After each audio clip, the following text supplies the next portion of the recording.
আচ্ছা, টাকা পয়সার ব্যাপারটা মানে কি শুধু কঠিন কঠিন হিসেব, ফর্মুলা?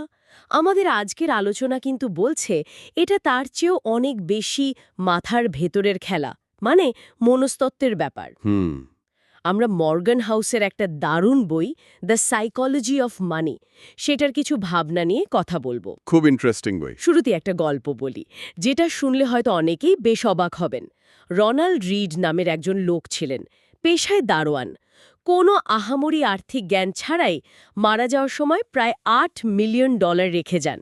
৮ মিলিয়ন একজন দারোয়ান? হ্যাঁ, আর অন্যদিকে দেখুন রিচার্ড ফুসকোন, হার্ভার্ডের MBA, ফিন্যান্সে বিশাল নামডাক, অথচ জীবনের শেষে গিয়ে একেবারে দেউলিয়া। ভাবা যায়, পুরো উল্টো চিত্র। এরকম বৈপরীত্য তো আমরা অন্য পেশায় দেখি না সচরাচর। যেমন ধরুন হার্ট সার্জারিতে। কেন এই টাকা পয়সা বা বিনিয়োগের জগতেই এমনটা হয়? এই প্রশ্নটাই হাউসেডের লেখার একদম কেন্দ্রে। উনি বলতে চাইছেন, আর্থিক সাফল্য আসলে অঙ্ক বা জ্ঞানের থেকে অনেক বেশি নির্ভর করে আমাদের ব্যবহারের ওপর। এটা একটা সফট স্কিল বলতে পারেন। সফট স্কিল যেমন? যেমন ধরুন, ধৈর্য, লোভ সামলানো, নিজের ইগো বা অহংকারকে দূরে রাখা। এই সাধারণ আচরণগুলোই কিন্তু লম্বা সময়ে গিয়ে অনেক বড় ফারাক গড়ে দেয়। আর রিড বা ফুসকুনের মতো ঘটনাগুলো ঠিক এই কারণেই ঘটে। আচ্ছা। হাউসের আর একটা খুব গুরুত্বপূর্ণ ধারণা আছে, সেটা হলো কেউই পাগল নয়। মানে কোনো আর্থিক সিদ্ধান্ত বাইরে থেকে দেখে যতই অযৌক্তিক লাগুক না কেন, যিনি নিচ্ছেন তার নিজের অভিজ্ঞতা, তার বেড়ে ওঠা, তার চারপাশের অবস্থা, এই সব মিলিয়ে দেখলে তার কাছে ওই সিদ্ধান্তটাই হয়তো সবচেয়ে যুক্তিযুক্ত মনে হচ্ছে। তার মানে একই অবস্থায় দুজন মানুষ দুটো সম্পূর্ণ ভিন্ন সিদ্ধান্ত নিতে পারে এবং দুজনেই নিজের নিজের জায়গা থেকে ঠিক। এটা একটু বুঝিয়ে বললে ভালো হয়। অবশ্যই। ধরুন, একজন মানুষ হয়তো খুব দারিদ্র্যের মধ্যে বড় হয়েছে। তার কাছে নিশ্চিত অল্প লাভ হয়তো অনেক বেশি দামি মনে হবে বড় লাভের আশায় বিরাট ঝুঁকি নেওয়ার চেয়ে। নিরাপত্তার অভাব বোধ থেকে হয়তো। ঠিক। আবার ধরুন, আরেকজন হয়তো জীবনে খুব খারাপ মুদ্রাস্মৃতি দেখেছেন। টাকার দাম কমতে দেখেছেন চোখের সামনে। তিনি হয়তো নগদ টাকা রাখতে বা কম সুদের বন্ডে বিনিয়োগ করতে খুব ভয় পাবেন। তাদের অভিজ্ঞতা আলাদা, তাই তাদের কাছে ঠিক সিদ্ধান্তটাও আলাদা। লটারির উদাহরণটা যেমন দিলেন। হ্যাঁ, লটারি কেনা, পরিসংখ্যানে হয়তো এটা লাভজনক নয়, কিন্তু যে কিনছে তার কাছে হয়তো এটাই একটা স্বপ্ন, ভাগ্য বদলানোর একটা আশা। কিছু গবেষণাও কিন্তু দেখিয়েছে যে আমাদের কম বয়সের অর্থনৈতিক অভিজ্ঞতা, আমরা যখন বড় হচ্ছি তখনকার শেয়ার বাজারের অবস্থা বা মুদ্রাস্ফীতির হার, এগুলো আমাদের পরের জীবনে বিনিয়োগের সিদ্ধান্তকে দারুণভাবে প্রভাবিত করে। তার মানে আমরা যা দেখি, যা অনুভব করি, সেইটাই আমাদের পথ দেখায়। অনেকটা তাই। আর দেখুন, এই যে আধুনিক অর্থ ব্যবস্থাপনা, রিটায়ারমেন্ট প্ল্যানিং, আমেরিকায় যেমন 401k বা রথ আইআরএ, এগুলো তো খুব বেশি দিনের পুরনো কনসেপ্ট নয়। তাই এই মাঠে আমরা সবাই আসলে শিখছি। ভুল হওয়াটা খুব স্বাভাবিক। তাহলে জ্ঞানের চেয়ে ব্যবহার বা আচরণই প্রধান? কিন্তু এর সাথে তো ভাগ্য, ঝুঁকি, এই জিনিসগুলো জড়িয়ে আছে, যেগুলো আমাদের হাতে নেই। অবশ্যই আছে। যেমন ধরুন বিল গেটস খুব অল্প বয়সে লেক সাইড স্কুলে পড়ার সুযোগ পান, যেখানে কম্পিউটার ছিল। সেটা তো তখন খুব বিরল ঘটনা। এটা তো ভাগ্যই বলতে হবে। হ্যাঁ, বিরাট ভাগ্যের ব্যাপার। মিলিয়নে একটা সুযোগ। আবার উল্টো দিকে তার যে বন্ধু বা ব্যবসায়িক পার্টনার হতে পারতেন, কেন্ট ইভ্যান্স, তিনি পর্বতারোহণে মারা যান। এটাও তো চরম দুর্ভাগ্য, একটা ঝুঁকি। একদম। ভাগ্য আর ঝুঁকি আসলে একই কয়েনের দুটো পিঠ। যে কোনো বড় সাফল্য বা ব্যর্থতার পেছনেই দেখবেন এমন কিছু ঘটনা থাকে যা আমাদের ব্যক্তিগত চেষ্টার বাইরে। স্কট গ্যালওয়ে একটা কথা বলেন, কোনো কিছুই ততটা ভালো বা খারাপ নয় যতটা বাইরে থেকে মনে হয়। কথাটা ঠিক। আমরা অনেক সময় অন্যের সাফল্য দেখলে ভাবি পুরোটাই তার দক্ষতা, আর ব্যর্থ হলে ভাবি তার ভুলের জন্য হয়েছে। কিন্তু নিজের বেলায় আবার উল্টোটা ভাবি। আসলে চরম সাফল্য বা চরম ব্যর্থতার পেছনে এই ভাগ্য বা ঝুঁকির একটা বড় ভূমিকা থাকেই। আর এখানেই কি ওই টেল ইভ্যান্সের ধারণাটা আসে? ঠিক ধরেছেন, টেল ইভেন্টস বা চরম ঘটনা। দেখা যায় বেশিরভাগ ফলাফলই আসে খুব অল্প কিছু ঘটনা থেকে, অল্প কিছু চরম ভালো ঘটনা বা অল্প কিছু চরম খারাপ ঘটনা। এটা কিভাবে কাজ করে একটু উদাহরণ দিলে ভালো হয়। ভেঞ্চার ক্যাপিটালের কথাই ভাবুন। ওরা অনেক স্টার্টআপে বিনিয়োগ করে, বেশিরভাগই হয়তো ফেল করে বা তেমন লাভ দেয় না, কিন্তু হাতে গোনা দুই একটা বিনিয়োগ এত বিশাল লাভ দেয় যে পুরো ফান্ডের সব লোকসান পুষিয়ে দেয়, আরও অনেক লাভ হয়। ও আচ্ছা, মানে অল্প কয়েকটা বড় বাজি আসল খেলাটা খেলে দেয়। একদম। পাবলিক শেয়ার বাজারেও তাই। হাজার হাজার শেয়ার আছে, বেশিরভাগই হয়তো গড়পড়তা রিটার্ন দেয় বা লোকসান দেয়। কিন্তু খুব অল্প কিছু শেয়ার, ধরুন 7-10%, তারাই বাজারের বেশিরভাগ লাভটা এনে দেয়। আর্ট ডিলার হেইন্সবার্গ গ্রেনের গল্পটাও এই রকমই। অনেক ছবি কিনেছিলেন, কিন্তু তার আসল সম্পদ এসেছিল হাতে গোনা কয়েকজন শিল্পীর কাছ থেকে, যেমন পিকাসো, ক্লি। তার মানে বিনিয়োগের দুনিয়ায় এই বিরল কিন্তু শক্তিশালী ঘটনাগুলোই আসলে আসল চালিকা শক্তি। দীর্ঘমেয়াদে তো বটেই। এর মানে এই নয় যে ছোটখাটো সিদ্ধান্তগুলো জরুরি নয়, কিন্তু তার চেয়েও বেশি জরুরি হলো এমনভাবে টিকে থাকা যাতে আপনি ওই বিরল ভালো সুযোগগুলো ধরতে পারেন, আর চরম খারাপ ঘটনাগুলো বা ঝুঁকিগুলো যেন আপনাকে একেবারে শেষ করে না দেয়। টিকে থাকার কথা বললেন যখন, তখন ওই পর্যাপ্ত বা এনাফের ধারণাটাও চলে আসে। অনেক সময়ই তো দেখা যায় যাদের অনেক আছে তারাও আরও বেশি পাওয়ার লোভে এমন ঝুঁকি নেয় যে সব হারায়। ঠিক। আর উত্তরে বললেন, আমার এমন কিছু আছে যা ওর কখনো থাকবে না, পর্যাপ্ত। ক্লাসিক গল্প।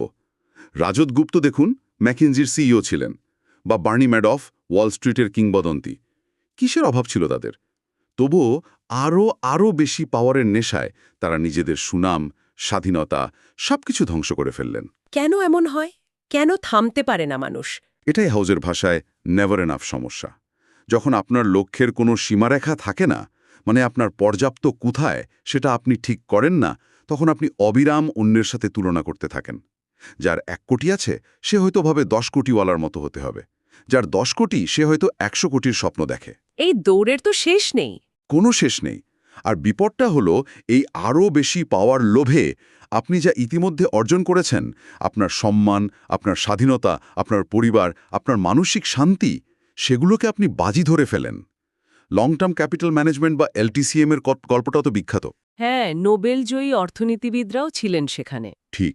পৃথিবীর সেরা কিছু ব্রেইন, তারা অসাধারণ রিটার্নও এনেছিলেন। কিন্তু তারা থামেননি। আরও বেশি লাভের আশায় এমন লিভারেজ বা ধার করে ঝুঁকি নিলেন যে রাতারাতি সব শেষ। তাই নিজের জন্য পর্যাপ্ত সংজ্ঞাটা ঠিক করা ভীষণ জরুরি। কোথায় থামতে হবে সেটা জানাটাও একটা বিরাট দক্ষতা। এই পর্যাপ্ত বিষয়টা তো আবার সময়ের সাথেও খুব যুক্ত। যেমন ওয়ারেন বাফেটের কথা যদি ভাবি, তার তো বিপুল সম্পদের প্রায় পুরোটাই এসেছে অনেক পরে, 50 বা 65 বছর বয়সের পর। এখানে তো সময়ের একটা বিরাট ভূমিকা আছে, মানে কম্পাউন্ডিং। নিঃসন্দেহে কম্পাউন্ডিং বা চক্রবৃদ্ধি সুদের যে শক্তি, সেটা চট করে বোঝা বা অনুভব করা একটু কঠিন। কারণ আমরা সাধারণত সরল রেখায় ভাবি, 8+8 করলে 16 হয়, এটা আমরা সহজেই বুঝি। হ্যাঁ, কিন্তু 8কে যদি 8 বার 8 দিয়ে গুণ করতে বলা হয়, মানে 8 টু দি পাওয়ার 8, ফলাফলটা কিন্তু বিশাল হবে।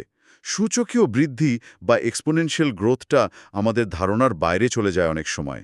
সময়ের সাথে সাথে অল্প লাভও জমে জমে পাহাড় হতে পারে।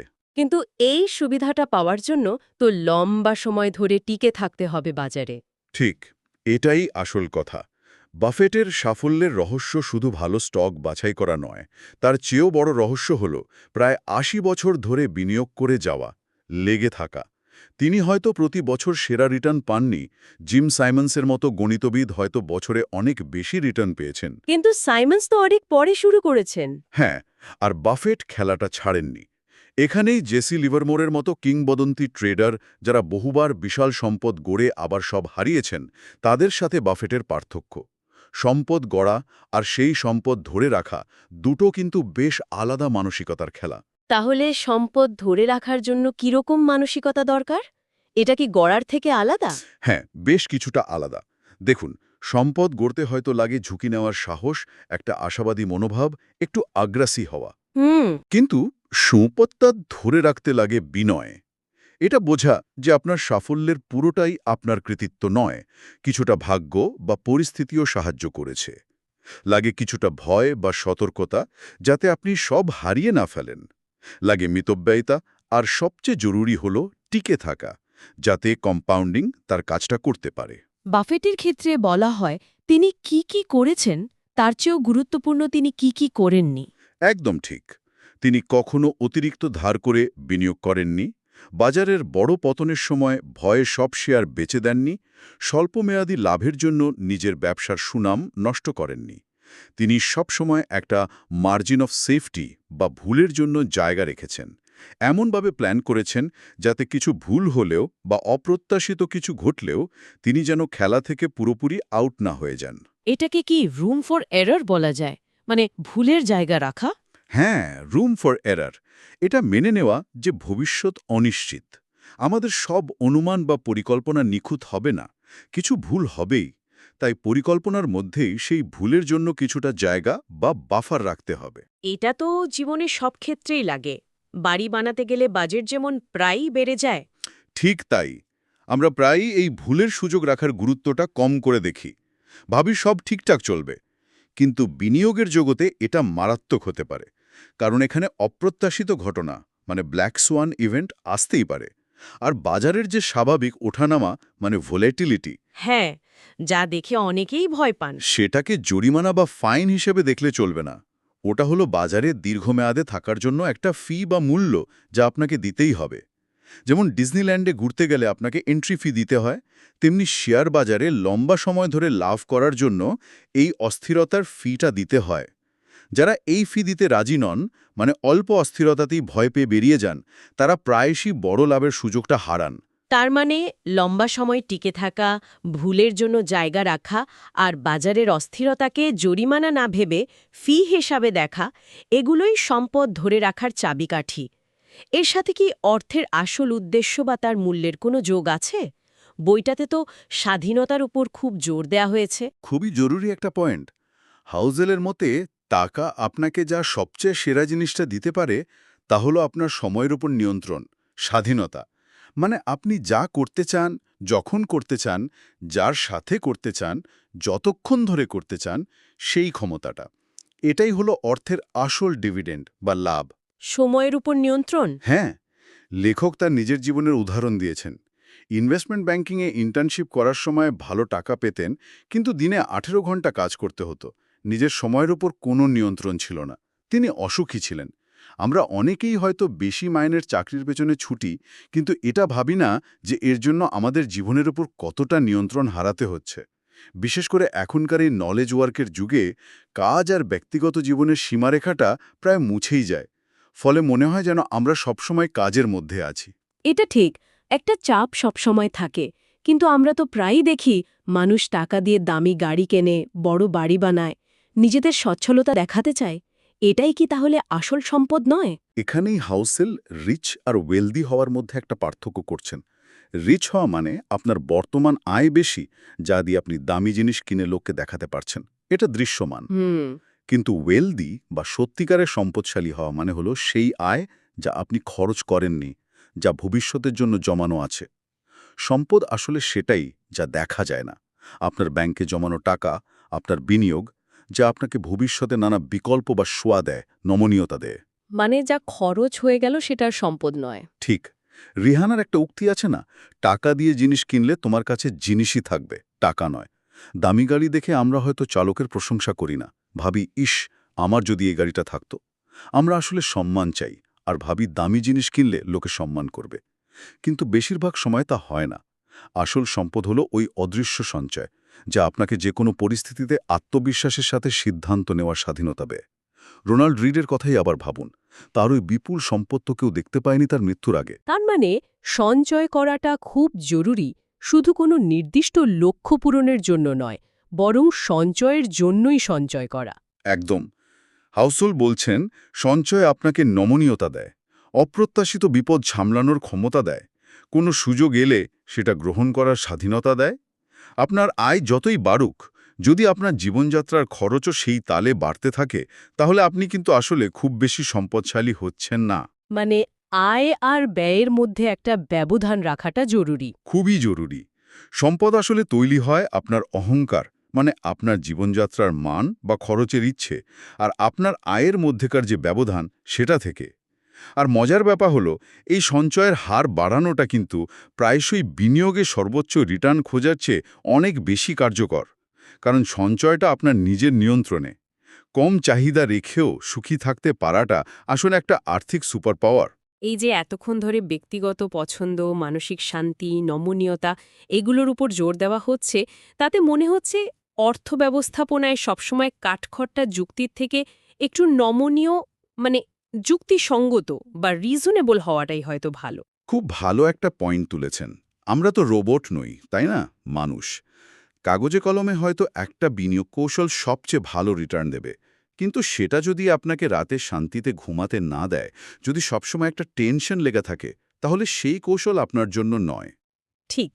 তার চেয়ে এমন একটা কৌশল ভালো, যা হয়তো গাণিতিকভাবে সেরা নয়, কিন্তু যেটা আপনাকে স্বস্তি দেয়, যেটা আপনি দীর্ঘমেয়াদে চালিয়ে যেতে পারবেন। নোবেল বিজয়ী হ্যারি মার্কোভিটস, যিনি নিজে পোর্টফোলিও থিওরি জনক, তিনি নাকি নিজের টাকা খুব জটিলভাবে বিনিয়োগ না করে ৫০-৫০ স্টক আর বন্ডে ভাগ করে রেখেছিলেন, কারণ ওটাই তাকে শান্তি দিত। আচ্ছা, নিজের তত্ত্বরই পুরোটা প্রয়োগ করেননি। হ্যাঁ, হয়তো নিজের দেশের শেয়ারে বেশি বিনিয়োগ করা, যাকে বলে হোম বায়াস, সেটা গাণিতিকভাবে অপটিমাল নয়, কিন্তু যদি সেটা একজন বিনিয়োগকারীকে আত্মবিশ্বাস দেয় এবং দীর্ঘমেয়াদে বাজারে টিকিয়ে রাখতে সাহায্য করে, তবে সেটাই তার জন্য যুক্তিসঙ্গত। একটা মোটামুটি ভালো পরিকল্পনা যদি আপনি ধরে রাখতে পারেন, সেটা একটা নিখুঁত পরিকল্পনা যা আপনি বারবার ছেড়ে দেন, তার চেয়ে অনেক ভালো ফল দেবে। এই পুরো আলোচনায় বারবার একটা সুর কিন্তু ফিরে আসছে, ভবিষ্যৎ অনিশ্চিত। আমরা যা ভাবি তেমনটা নাও হতে পারে। মানুষ বদলায়, পরিস্থিতি বদলায়, তাহলে এই দীর্ঘমেয়াদী পরিকল্পনা করব কিভাবে? এটাই তো সবচেয়ে বড় চ্যালেঞ্জ। আমরা প্রায়শই ভাবে আমরা এখন যেমন আছি ১০ বছর বা ২০ বছর পরেও তেমনই থাকব। আমাদের পছন্দ, আমাদের লক্ষ্য একই থাকবে। মনোবিজ্ঞানী ড্যান গিলবার্ট এটাকে বলেন end of history illusion. End of history illusion. হ্যাঁ, মানে আমরা ভাবি আমাদের ব্যক্তিগত ইতিহাস বা পরিবর্তন এই বর্তমানে এসেই শেষ হয়ে গেছে। কিন্তু আসলে তো তা নয়, আমরা বদলাই। ১০ বছর আগে যে চাকরিটা বা যে জীবনটা স্বপ্ন মনে হতো, আজ হয়তো সেটা আর ভালো লাগে না। এটা সত্যি। আমার এক ডাক্তার বন্ধুর কথা মনে পড়ছে। ছোটবেলা থেকে ডাক্তার হওয়ার স্বপ্ন, কিন্তু এখন সে তার পেশাটাকে ঠিক পছন্দ করে না। এরকম হামেশাই হয়। তাই দীর্ঘমেয়াদী পরিকল্পনা করার সময় এই পরিবর্তনের সম্ভাবনাটাও মাথায় রাখতে হবে। খুব বেশি কঠোর বা একরোখা পরিকল্পনা হয়তো কাজ করবে না। অতীতের চেষ্টার জন্য বা খরচের জন্য, যাকে বলে সাঙ্ক কস্ট, একটা ভুল লক্ষ্যে আটকে না থেকে দরকার হলে লক্ষ্য বদলানোর মতো মানসিক নমনীয়তা রাখা দরকার। আর পরিকল্পনার সময় শুধু গড়পড়তা ফলাফলের কথা না ভেবে চরম বা অপ্রত্যাশিত ভালো বা খারাপ ফলাফলের সম্ভাবনাগুলোকেও হিসাবে রাখা ভালো, কারণ জীবন তো প্রায়শই আমাদের অবাক করে দেয়। আরেকটা ব্যাপার হলো, আমরা অন্যের দ্বারা খুব সহজে প্রভাবিত হই। যেমন শেয়ার বাজারে বাবল তৈরি হয়, কারণ মানুষ এমন অন্যদের দেখে শেখে বা তাদের অনুসরণ করে যারা হয়তো সম্পূর্ণ ভিন্ন একটা খেলা খেলছে। ঠিক, হয়তো একজন ডে ট্রেডার, যে কিনা কয়েক ঘন্টা বা কয়েক দিনের জন্য শেয়ার কিনছে, তার দেখাদেখি একজন দীর্ঘমেয়াদী বিনিয়োগকারী, যার লক্ষ্য হয়তো ১০ বছর পর সন্তানের পড়ার খরচের জন্য জমানো, সেও ওই একই শেয়ারে টাকা ঢালছে। তাদের লক্ষ্য, সময়সীমা, ঝুঁকি নেওয়ার ক্ষমতা সবই তো আলাদা। একদম আলাদা। তাই নিজের খেলাটা কি, সেটা খুব পরিষ্কারভাবে বোঝা দরকার। আপনার আর্থিক লক্ষ্যটা কি, আপনার হাতে সময় কতটা আছে, আপনি কতটা ঝুঁকি নিতে স্বচ্ছন্দ। অন্যের দেখাদেখি বা টিভিতে কে কি বলল, সেটা শুনে প্রভাবিত না হয়ে নিজের পরিস্থিতি অনুযায়ী সিদ্ধান্ত নেওয়াটা খুব জরুরি। এই প্রসঙ্গে নৈরাশ্যবাদের কথাও তো বলা হয়েছে বইটায়। মানে নিরাশার কথা শুনলে কেন যেন বেশি বুদ্ধিমানের মতো শোনায়। হ্যাঁ, এটাও একটা মজার মনস্তাত্ত্বিক ব্যাপার। খারাপ খবর বা বিপদ সংকেত আমাদের মনোযোগ বেশি টানে। এটা হয়তো বিবর্তনের দান, টিকে থাকার জন্য জরুরি ছিল। আশাবাদী হওয়াটা একটু কঠিন, কারণ উন্নতি বা অগ্রগতি হয় ধীরে ধীরে, অল্প অল্প করে, কিন্তু সমস্যা বা বিপত্তি আসে হঠাৎ করে, অনেক জোরে। ঠিক, একটা প্লেন তৈরি হতে কত বছর লাগে, কিন্তু দুর্ঘটনা ঘটে মুহূর্তে। অনেকটা সেরকমই। আশাবাদী হওয়া মানে এটা বিশ্বাস করা যে দীর্ঘমেয়াদে ভালো হওয়ার সম্ভাবনাই বেশি, যদিও রাস্তায় অনেক বাধা বিপত্তি আসবে। নৈরাশ্যবাদীরা অনেক সময় বর্তমানের খারাপ দিকগুলোকেই ভবিষ্যতের দিকে টেনে নিয়ে যায়। এটা ভুলে যায় যে মানুষ বা বাজার পরিস্থিতির সাথে মানিয়ে নেয়। সব মিলিয়ে এই আলোচনা থেকে যে মূল বিষয়গুলো মনে রাখার মতো উঠে এলো, সেগুলো যদি একটু গুছিয়ে বলি। হ্যাঁ, বলুন। দ্বিতীয়ত, সাফল্যের সময় বিনয়ী থাকা আর ব্যর্থ হলে নিজেকে বা পরিস্থিতিকে ক্ষমা করতে পারা জরুরি। তৃতীয়ত, অহংকার কমানো মানেই আসলে সম্পদ বাড়ানো। চতুর্থত, এমন সিদ্ধান্ত নেওয়া যা রাতে শান্তিতে ঘুমাতে দেয়। পঞ্চমত, দীর্ঘ সময় ধরে বাজারে টিকে থাকার উপর জোর দেয়া। হুম। ষষ্ঠত, ভুলের জন্য সবসময় জায়গা রাখা, মানে রুম ফর এরর। সপ্তমত, চরম ঝুঁকি এড়িয়ে চলা। অষ্টমত, অর্থের আসল মূল্য হল সময়ের ওপর নিয়ন্ত্রণ বা স্বাধীনতা পাওয়া। নবমত, সম্পদ সেটাই যা দেখা যায় না, মানে সঞ্চয়। আর দশমত, এটা মনে রাখা যে আমরা মানুষ, আমরা বদলাই, তাই নমনীয় থাকাটাও জরুরি। চমৎকারভাবে সারসংক্ষেপ করেছেন। এগুলোই মূল কথা। আর লেখকও বইয়ের শেষে নিজের ব্যক্তিগত অর্থ ব্যবস্থাপনার একটা ছবি দিয়েছেন, যেটা হয়তো সবার জন্য নয়, কিন্তু তার দর্শনটা পরিষ্কার করে। তার মূল লক্ষ্য হল স্বাধীনতা। হ্যাঁ, স্বাধীনতা। তাই তিনি তার জীবনযাত্রার মান একটা জায়গায় মোটামুটি স্থির রেখেছেন। আয় বাড়লেও খরচ বাড়াননি সেভাবে। তিনি মর্টেজ ছড়া বাড়ির মালিক, যা হয়তো গাণিতিকভাবে সেরা রিটার্ন দেয় না, কিন্তু তাকে মানসিক শান্তি দেয়। তিনি বেশ কিছু নগদ টাকা হাতে রাখেন আপৎকালীন অবস্থার জন্য, আর বিনিয়োগ করেন মূলত সহজ, কম খরচের ইন্ডেক্স ফান্ডে। উদ্দেশ্য একটাই, কোনো জটিলতা ছাড়া দীর্ঘমেয়াদে তার আর্থিক স্বাধীনতা অর্জনের সম্ভাবনাটাকে সর্বোচ্চ করা। তার মানে কোনো একটা সঠিক উত্তর নেই আসলে। প্রত্যেকের জন্য পথটা আলাদা হতে পারে। একদম। প্রত্যেকের পরিস্থিতি, লক্ষ্য, ঝুঁকি নেওয়ার ক্ষমতা, মানসিক গঠন এগুলো আলাদা। তাই নিজের পথটা নিজেকেই খুঁজে নিতে হবে, অন্যেরটা নকল করে নয়। তাহলে এই গভীর আলোচনার শেষে এটাই বলতেই হয় যে টাকা পয়সার ব্যবস্থাপনাকে কেবল সংখ্যার খেলা হিসেবে না দেখে একে আমাদের নিজেদের আবেগ, আচরণ, ভয় আর স্বপ্নের সাথে মিলিয়ে বোঝাটা খুব খুব জরুরি। আর শেষ করার আগে শ্রোতাদের জন্য শুধু একটা ভাবনা যোগ করতে চাই। হয়তো সত্যিকারের আর্থিক জ্ঞান অর্জনের প্রথম পদক্ষেপটা শেয়ার বাজার বা অর্থনীতিকে বোঝা নয়, তার আগে প্রয়োজন নিজেকে বোঝা, নিজের মনস্তত্ত্ব, নিজের আচরণ, নিজের দুর্বলতার শক্তির জায়গাগুলো। আপনার ভেতরের সাইকোলজি অফ মানি যখন আপনি ধরতে পারবেন, তখন বাইরের দুনিয়ার অর্থ ব্যবস্থাপনা হয়তো অনেকটাই সহজ মনে হবে।